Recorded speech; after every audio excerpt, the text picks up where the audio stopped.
Gulf മേഖലയെ നടുക്കി Kuwait അന്താരാഷ്ട്ര വിമാനത്താവളത്തിന് നേരെ ഡ്രോൺ ആക്രമണം. വിമാനത്താവളത്തിന്റെ സുപ്രധാന മേഖലകൾ ലക്ഷ്യമാക്കി ഡ്രോണുകൾ എത്തിയത് ആക്രമണത്തിൽ വിമാനത്താവളത്തിന്റെ പ്രവർത്തനങ്ങളെ ഏകോപിപ്പിക്കുന്ന റഡാർ സംവിധാനത്തിന് ഗുരുതരമായ കേടുപാടുകൾ സംഭവിച്ചു. എന്നാൽ ഭാഗ്യവശാൽ സംഭവത്തിൽ ആളപായമൊന്നും തന്നെ റിപ്പോർട്ട് ചെയ്തിട്ടില്ല എന്നത് ആശ്വാസകരമാണ്.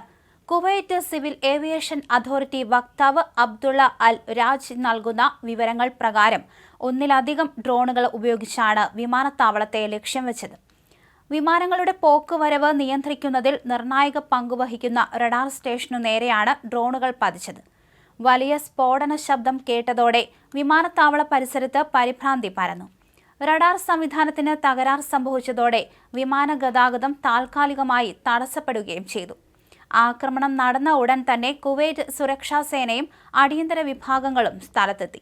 വിമാനത്താവളത്തിന്റെ സുരക്ഷ വർദ്ധിപ്പിക്കുകയും ബാക്കിയുള്ള ഡ്രോണുകളെ തകർക്കാനോ വഴിതിരിച്ചുവിടാനോ ഉള്ള നടപടികൾ സ്വീകരിക്കുകയും ചെയ്തു.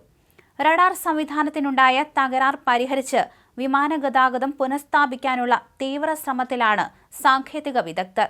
അതേസമയം ഇറാന്റെ ആക്രമണത്തിൽ അബുദാബിയിൽ മിസൈൽ അവശിഷ്ടം പതിച്ച് 5 ഇന്ത്യൻ പ്രവാസികൾക്ക് പരിക്ക് പറ്റിയിട്ടുണ്ട്. ഒമാനിലെ സലാല തുറമുഖത്തിന് നേരെ ഡ്രോൺ ആക്രമണമുണ്ടായി. ആണവ നിലയങ്ങളും പ്ലാന്റുകളും ആക്രമിച്ചതിന് ഇസ്രായേലിലേക്കും ഗൾഫ് മേഖലയിലേക്കും ഇറാന്റെ കനത്ത ആക്രമണം തുടരുകയാണ്. യുഎയിലെ ഏറ്റവും പ്രധാന വ്യാപാര ലോജിസ്റ്റിക് വ്യവസായ ഹബ്ബായ കെസാദിന് സമീപമാണ് മിസൈൽ അവശിഷ്ടങ്ങൾ പതിച്ചത്. ഇവരുടെ പരിക്ക് നേരിയതും ഗുരുതരമല്ലാത്തതുമാണ്. ഗൾഫിലെ പ്രധാന വ്യവസായ കേന്ദ്രങ്ങളെ ലക്ഷ്യം വയ്ക്കുന്നത് തുടരുകയാണ് ഇറാൻ. ഒമാനിലെ സലാല തുറമുഖത്തിന് നേരെ പാഞ്ഞെത്തിയത് 2 ഡ്രോണുകളാണ്. ക്രെയിൻ സംവിധാനത്തിന് സമീപം സ്ഫോടനമുണ്ടായി. ഒരാൾക്ക് പരിക്കേറ്റു. സൗദിയിലെ പ്രിൻസ് സുൽത്താൻ എയർബേസിൽ 12 അമേരിക്കൻ സൈനികർക്ക് പരിക്കേറ്റതായും ഒരു F-16 യുദ്ധവിമാനത്തിന് അടിയന്തര ലാൻഡിംഗ് നടത്തേണ്ടി വന്നതായും ഇറാൻ അവകാശപ്പെടുകയും ചെയ്തു. ഊർജ്ജ കേന്ദ്രങ്ങൾ ആക്രമിക്കില്ലെന്ന ഉറപ്പിനിടയിൽ ഇന്നലെ രാത്രിയിൽ 3 ആണവ നിലയങ്ങളും സ്റ്റീൽ പ്ലാന്റുകളും ആക്രമിച്ചതാണ് ഇറാനെ പ്രകോപിപ്പിച്ചത്. ബുഷഹർ ആണവ നിലയം 3 തവണയാണ് ആക്രമിക്കപ്പെട്ടത്. ആണവ വികിരണം എവിടെയും റിപ്പോർട്ട് ചെയ്തിട്ടില്ല. ഹെവി വാട്ടർ കോംപ്ലക്സിന് നേരെ ഇസ്രായേൽ ശക്തമായ വ്യോമാക്രമണം നടത്തി. ആണവായുധ നിർമ്മാണത്തിന് ആവശ്യമായ പ്ലൂട്ടോണിയം ഉൽപ്പാദിപ്പിക്കുന്ന ഇറാന്റെ ഏറ്റവും പ്രധാനപ്പെട്ട കേന്ദ്രങ്ങളിലൊന്നാണ് അറാഖിലെ ഈ പ്ലാന്റ്.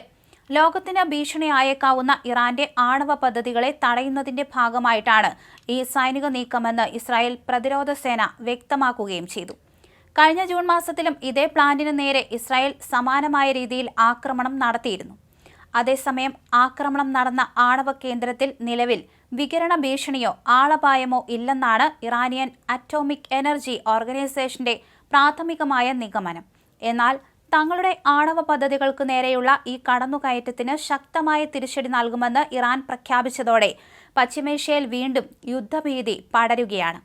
അതേസമയം യുദ്ധം അവസാനിക്കില്ല എന്ന നിലപാടിലാണ് ഇവർ മുന്നോട്ടു പോകുന്നത് എന്ന് വേണം പറയാൻ.